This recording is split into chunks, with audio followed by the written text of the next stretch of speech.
Hey guys, welcome to this video. Thanks for tuning in and sharing in this now moment with myself and with one another. If you haven't seen these videos before, welcome back if you have. My intention is unity and oneness in the highest levels of love light. I'm just going to have a little coffee. It's morning for me. I am still waking up. This is going to be an energy update. I'll do the next video will be a light language video. I'm going to talk a little bit about the divine feminine, fire, Leo, carneliun, all kinds of fun stuff from my perspective, of course. And everything I'm about ready to share is all from my own journey, my own individual unique expression that I bring through, that I find helpful and useful in my world, in my arena, in my life, in my bubble. And we all have our own path. We all have our own style. So one of the things that's been coming through for me this week is this fiery divine feminine, this feminine energy. And I just want to share that the feminine, of course, it's not about being in a particular body. Feminine is an energy that we embody. And we express it through creativity, through this motherly love, through kind of a flow, softening. And there's also the divine masculine, which is also expressed in this body. And the divine masculine, I tend to think of more of a logical, analytical, maybe more left-brained, feminine more right-brain, creativity, and the masculine is more putting the pieces together and having that strength to be standing straight, where the feminine has a tendency to be a little bit more fluid. And for years, we've had this out of balance, right? We've had this masculine as the typical, I hear the archetypical power and energy coming through. And the feminine was the word that keeps coming through is muffled. It was there, but it was never truly watered so that it could fully express itself and to come into this flowering, if you will. It was just always starting to flower, and then it would kind of kind of wilt and go back within. It would kind of go back in. So what we've seen especially in the most recent times is this push up against this masculine. And because of all of these years, we could say, if we're going to use time as an example, of this imbalance in these energies, what's happened is the divine feminine came up with a roar, right? It came up, broke through this wall of habitual patterning and concepts of how things should be. And it was like, I am woman, hear me roar. And we've seen this throughout other eras as well. But this came through in a very different way this time around. And the energies that we have right now are really all about us finding that inner creativity, balancing out old traumas, especially in and around sexuality and sensuality, and what beliefs we have attached to those words and what they mean for us. This is coming up for men and women and all beings, not just one or the other. So I'm seeing a lot of men opening to this vulnerability, opening and remembering these traumas that maybe they have kept within a rigid space of, I'm fine, I'm strong, I don't need to know. But that's starting to soften a little bit for them. And also in women as well. But I'm seeing this other surge of this energy that's been muffled so long that many people are feeling it come out and they're just going to burst at the seams. And so it's kind of like, I'm feeling this energy and I'm going to roar. And I'm tying this in line with the Leo frequencies because we've got these Leo energies that we're tuning into, so to speak. And we've got all of these astrological alignments, which is not necessarily anything I'm going to get into because that's not my area of expertise. Although I do enjoy hearing about them because it gives me a sense of validation as to helping me to understand a little more fully of why I'm feeling the way I'm feeling, or seeing the symbology that I'm seeing within my own landscape. And so there's this sense of this desire, this fire coming up through in order to ignite this flame of independence within this feminine energy. And this can sometimes be out of balance as well. It can sometimes be the opposite to help counter this masculine rigidity that we've been expressing within, or been, I don't even want to say the word forced to express within, but it's been projected upon us from one perspective that this is the way, right? And now we're coming up going, no way, this is new, and I'm fiery and I love it. I'm going to say what I want, I'm going to do what I want, and I'm going to let my creativity come through. And we're still seeing the remnants of this masculine energy. And by the way, this isn't meant to be seen as bad or good. Masculine is negative and feminine is positive.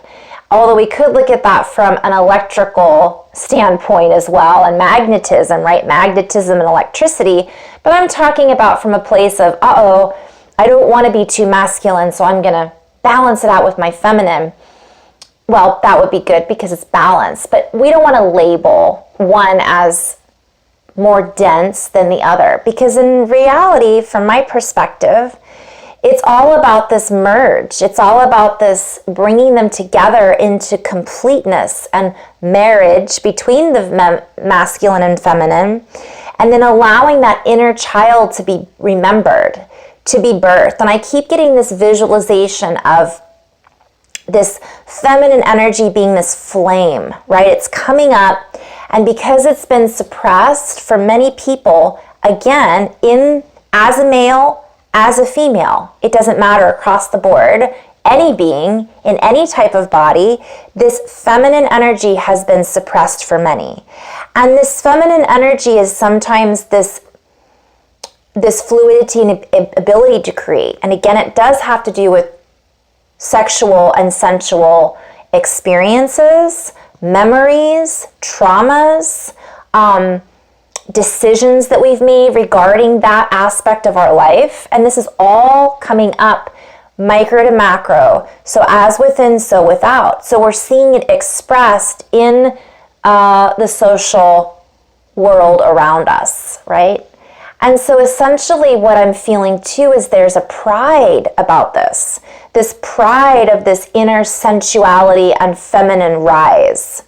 But what I keep being shown is those flames, we're being invited to ignite the flames, feed the flames, but feminine, and this goes with that Leo, this pride. And when I say pride, it's the family, right? It's that family. The pride, yes, the lioness is the one that does the hunting, and the ones that actually bring the food back to the pride, the family. But the males are the ones that kind of hold it all together, right? They hold it because they are they're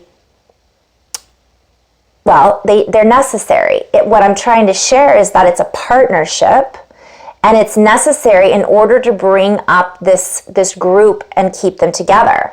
So it's all about this fluidity.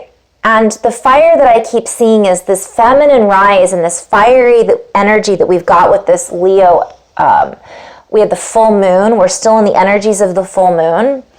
I usually feel these energies a couple of days before and even a few days after. So for me, the whole week of the full moon is really powerful for me to bring up a lot of things in general with the divine feminine, but also in general with the highs and lows of whatever it is that I'm processing and integrating.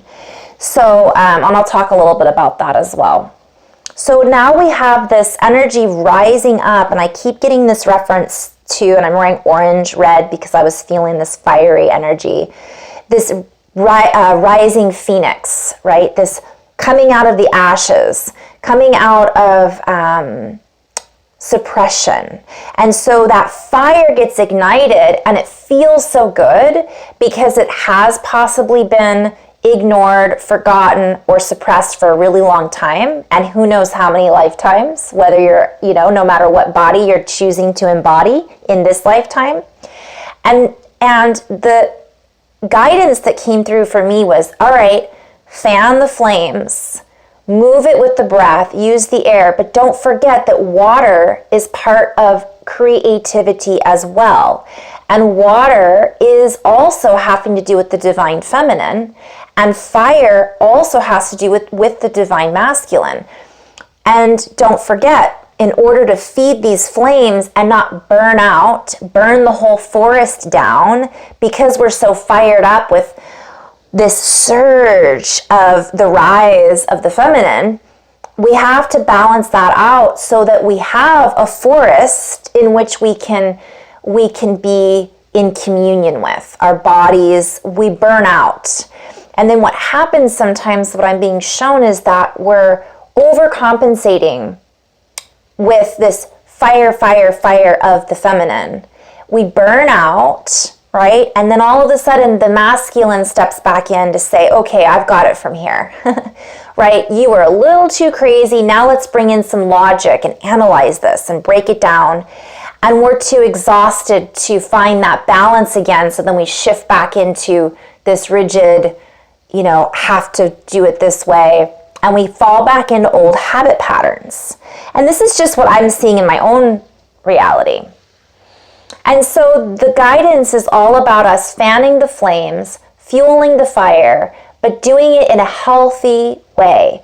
What are we doing to feed our creativity? What are we doing to express our creativity? Are we expressing it in a healthy and somewhat stable and balanced way? Are we doing what we need to do to embody that energy? Or are we just letting the fire shoot through us, go out the top of our heads, and then disappear, and we just need to sleep for 5 days? So it's finding our own rhythm, right? And some of the animals that have been coming through for me, obviously lion. A week ago or 2 weeks ago, I took a picture. I was in a store and there was a statue, a bust of a white lion with a gold crown. And sitting next to it was an abstract type of piece of art that was literally gold, and it was in the shape of an 8. And that, to me, just seeing that was so activating for me, because it helped me to recognize, okay, Leo is coming up. We've got a lot of activity going on with the crown and royalty.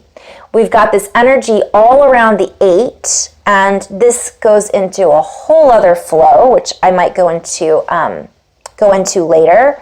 But I'm seeing this push of this energy. And of course, if I were to speak briefly about 8, for me, it represents something different than it might for somebody else. For me, it's all about infinity. It's about the flow back and forth. It has to do with, I'm hearing crazy 8s, like it has to do with playing the game. It has to do with manifestation in human form. It has to do with abundance.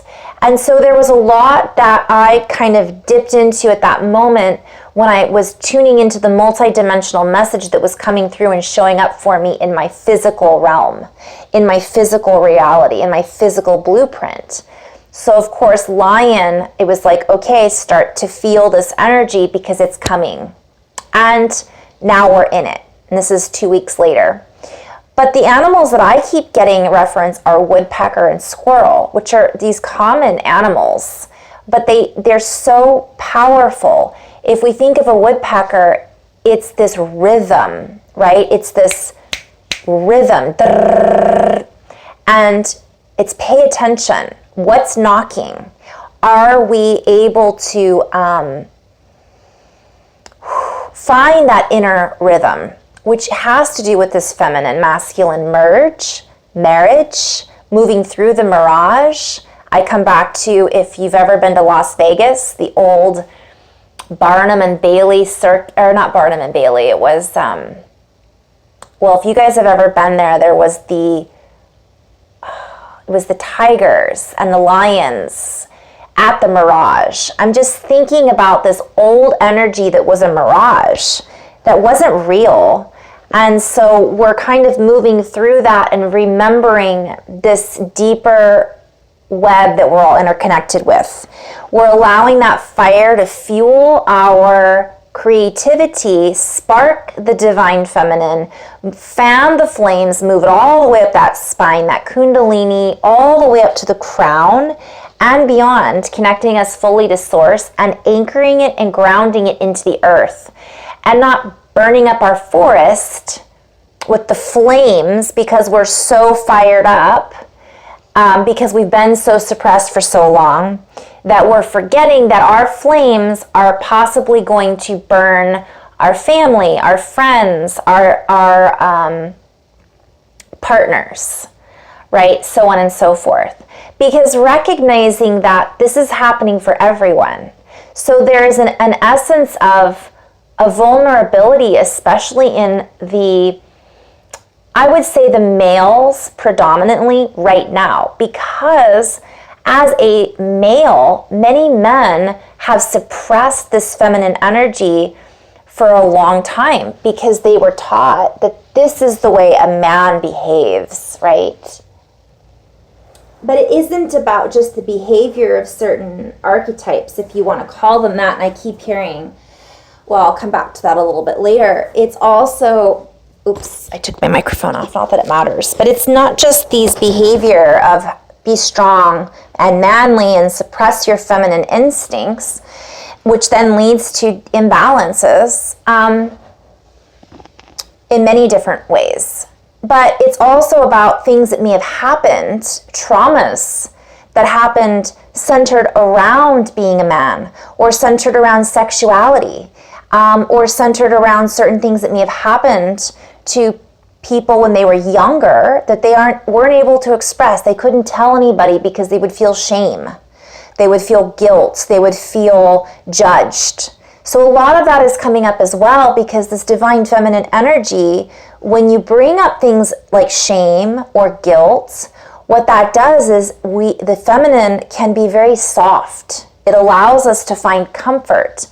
Not to say that the masculine isn't comforting, it's comforting in a strong, kind of stern way from one perspective. But this combination of the two creates this strength, yet it also creates this fluidity and this deeper comfort that allows us to just relax a little bit into these discoveries that we're making about ourselves on this journey. And I think I mentioned as well that this pride then comes up about being unified. Feeling this stability within the masculine and the feminine helps us to feel complete. And this helps us to complete certain aspects of us in general, but it also helps us to seek out completion in our relationships, closure in past relationships, and feel more balanced and harmonious in general with the world. And I have this vision, I'm not sure if I mentioned this, of a mother and child and a father and child, all three together just kind of holding and just being in awe of this and of this gift that they are receiving, that they birthed together, and now they are receiving that, which completes the cycle. So it's birthing, creating, birthing, and then receiving what has been created and birthed. So oftentimes we've been in resistance to that, resistance to the receptive energy. So the out of balance is give, but don't receive, right? And so again, that's kind of in that process of where am I at today? The biggest message for me has been to soften and allow this to unfold for my partner. I'm seeing it within my family. I'm seeing it within clients. And it's this, I found myself even in resistance to the softening. I felt that fire, and it was like, I'm going to speak my truth. I am woman, hear me roar. But there's also this element of, yes, but if you roar too loud, you're not going to hear what this is actually creating for you. You're only listening to one of the sounds. You're not opening and being receptive to perhaps what your partner is experiencing and their roar. So sometimes what I'm seeing between these dynamics is roar, roar, roar, roar, right? But in a true pride, there's you work together to represent different dynamics. And you have the children, the dad, the mom. And again, whatever body we are embodying in this is irrelevant. It's an energy. But the more we recognize that we are embodying those energies, and the more we stabilize those frequencies and ground into the earth that assists us in balancing these things out, the more stabilized and the more secure we will feel in these newfound expressions of creativity that we are expressing from our own individual unique expression. And so this creates that sense of balance and inner alchemy that allows us to fan the flames, to feed the flames, the eternal flame, and also at the same time not burn the candle at both ends from one perspective. I talked about the abstract 8 and the lion. The other two synchronicities that came in very strongly for me was I had a dear sister and friend's daughter reach out to connect with me, which I was really happy to connect with her. And she was talking about the stone carneliun. And I want to talk about that briefly because I recognized that I've been really drawn to this color lately as well. And sometimes sometimes just us setting the intention to connect with the particular crystal or stone is enough. We don't have to have it in our hands in order to connect with the energy of that crystal. So once she brings this into my reality, it was a ping, if you will, a map ping guide and synchronicity to remind me that this is something that's happening on a collective level. I also had squirrel come up. I saw a mama squirrel carrying a baby squirrel, which was really cool. I'd never seen that before. And squirrel in the Native American or Native Indigenous people, when you're talking about that as the medicine, one of the definitions of that medicine is gathering the energy.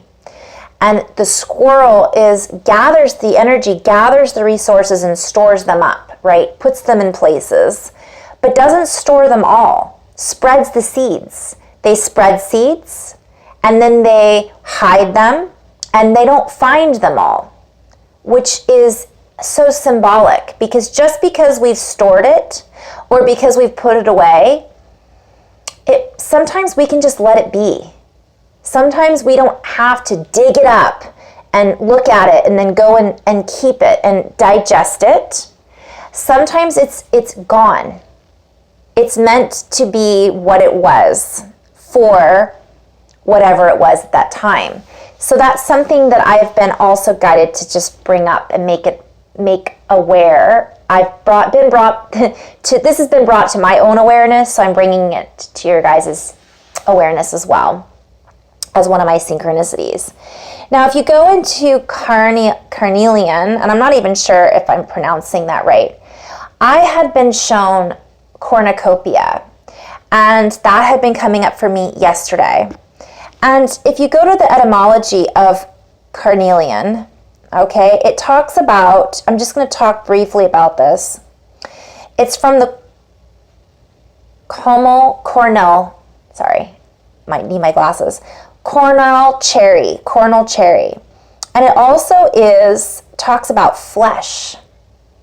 So I find that very symbolic because not only is the carnelian stone orange, which represents this feminine fire moving through things. Again, it's not jumping over them or ignoring them. It's working through, it's digesting.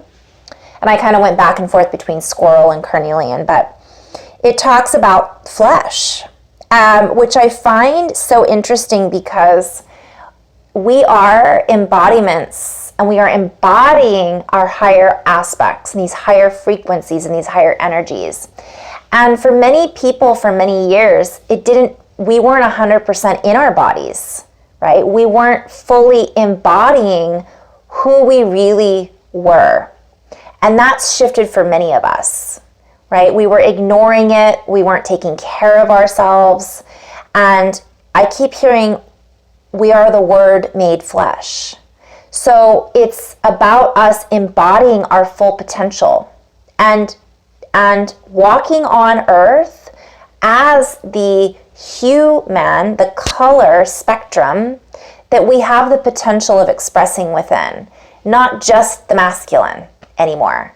Not just this female, right, out of balance energy. It's that merge to clear the mirage, right, of the old paradigms. It also talks about claw or fingernail, which I think is interesting because that just leads me to